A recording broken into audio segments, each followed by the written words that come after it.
नमस्कार दोस्तों, स्वागत है आपके अपने चैनल पर। यहाँ आपको मिलेगा ढेर सारा मनोरंजन, नई कहानियाँ, मज़ेदार वीडियो और ज्ञानवर्धक कंटेंट। अगर आप हैं तैयार तो चलिए शुरू करते हैं इस शानदार सफ़र को। चैनल को सब्सक्राइब करें और जुड़ें हमारे साथ हर नए अपडेट के लिए। चलते हैं नई शुरुआत की ओर। फुसफुसाता बरगद। भारत के एक छोटे से गांव देवपुरा में गांव के किनारे एक प्राचीन बरगद का पेड़ खड़ा था। लोग कहते थे कि उस पेड़ के नीचे रात को अजीब अजीब घटनाएं होती हैं। जब भी पूर्णिमा की रात होती, पेड़ की शाखाएं जैसे हवा में फुसफुसाती और अजीब आवाजें सुनाई देती।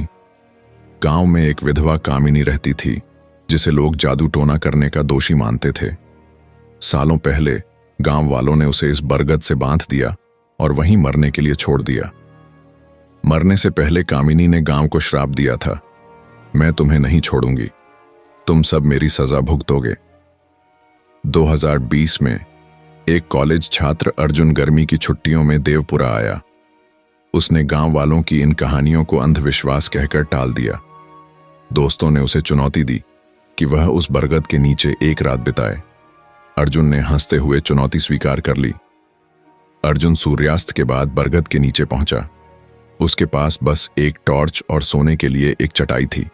जैसे जैसे रात बढ़ी, हवा ठंडी और डरावनी होने लगी। सब कुछ अचानक शांत हो गया।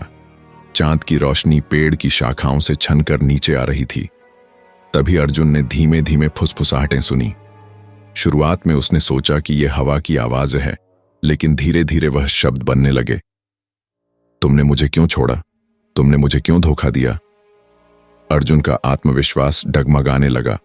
उसने टॉर्च जलाकर चारों ओर देखा, लेकिन कुछ भी नहीं था। तभी उसने अपने कंधे पर ठंडी उंगलियों का स्पर्श महसूस किया। जब उसने मुड़कर देखा, वहां सिर्फ परछाइयां थीं।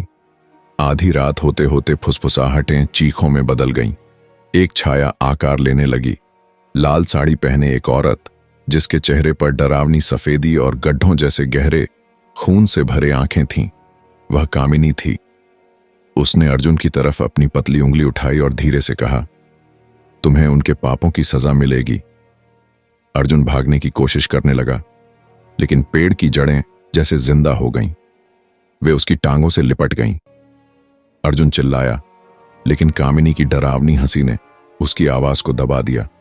अगली सुबह गांव वालों ने अर्जुन को पेड़ के नीचे बेहोश पाया। उसके बाल सफेद हो चुके थे और उसका चेहरा डर के मारे पत्थर जैसा हो गया था।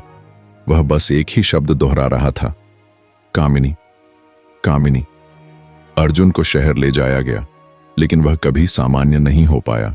वह खिड़की के पास बैठा आसमान की ओर देखता रहता और हर रात वही शब्द दोहराता। अब गांव के लोग उस बरगद के पेड़ के पास जाने की हिम्मत नहीं करते। उन्हें विश्वास है कि कामिनी का क्रोध और बढ़ गया है।